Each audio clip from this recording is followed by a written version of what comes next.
Hi, this is the demonstration of the Mission Planner flight software, just to give you a basic overview of how to use the program. I encourage you to look over the documentation listed on the same page that you found the video to get a general understanding of the different settings and configurations available for the software before you get started flying. You can download a copy of the program at any time on the same webpage that the documentation is available. Now, you can actually do some of the things that I'm showing you without physically having the UAV armed or linked up to the program, just to get started and so you can begin learning about the software itself and its functions. So when you open up the program, the first thing you're going to notice is the telemetry information that is available to you. You can see the altitude, the distance to your next waypoint, ground speed, and so forth. Things that aren't necessarily going to be useful to you on a daily basis, but are available, and there are lots of other different stats and configurations that can be found here too. The main function that you're going to be using, however, is the Flight Planning tab here. Essentially, this section is used for planning a mission for when you want to use the UAV to go out into the field and gather data for you. This video is going to demonstrate how to program a standard flight path that you would use for normal surveillance missions using the video camera's gimbal payload. To get started planning a mission, you need to use Google Earth to zoom into an area that you would like to survey. Here on the right, you can choose the type of map that you would like to use to find the area of interest for planning your mission. Once you have zoomed into an area that you would like to survey as close as you need to get the amount of detail that you want, you can right-click on the map and program in a takeoff waypoint. Now, if you're using a bungee launcher, you would program your takeoff altitude to 10 meters, while for a hand launch, you would need about 1 meter. As soon as the autopilot senses that the UAV is traveling at least 3 meters per second in velocity and has reached its pre-programmed altitude threshold, the autopilot will kick in and the UAV will take on a life of its own. So we're going to go ahead and just select 10 meters here for the purpose of this video, and the takeoff pitch will always be roughly 15 degrees, so we'll just stick with that parameter for now. Once you have programmed in the takeoff waypoint, you'll be able to see that in the Waypoints menu here, you can switch that at any time, and then from there you can go ahead and you can map your flight path.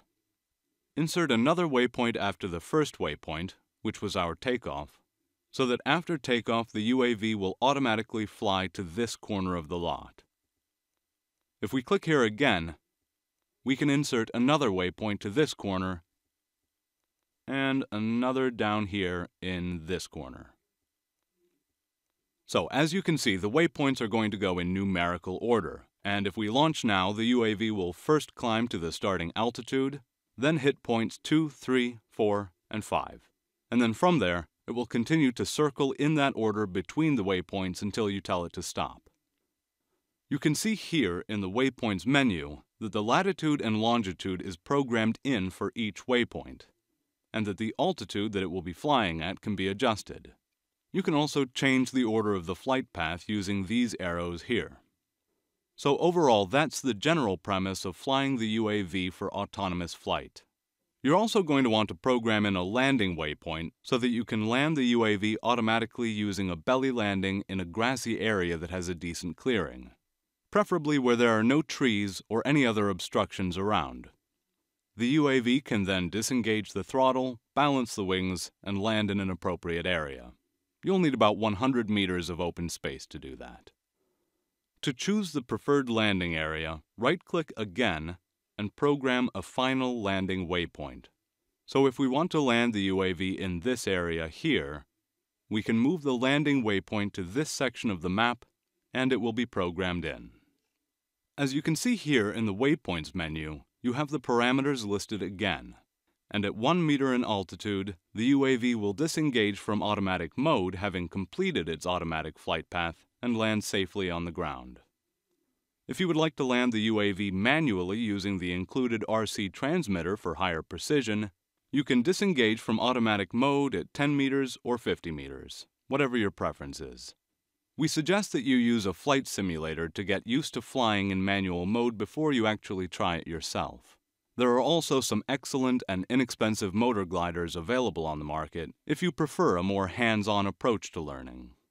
So that's the general idea behind making an automated flight path for a normal surveillance mission. Now I'll show you some other menu options that are going to make your life much easier. Since you have a live video feed back at your ground station, if you find something that you would like to investigate more closely while you're flying, you can program the UAV to loiter around that particular point of interest. Also, at any time during the flight mission, you can return the UAV to the point of launch or where you connected the UAV to the ground station by selecting RTL or Return to Launch.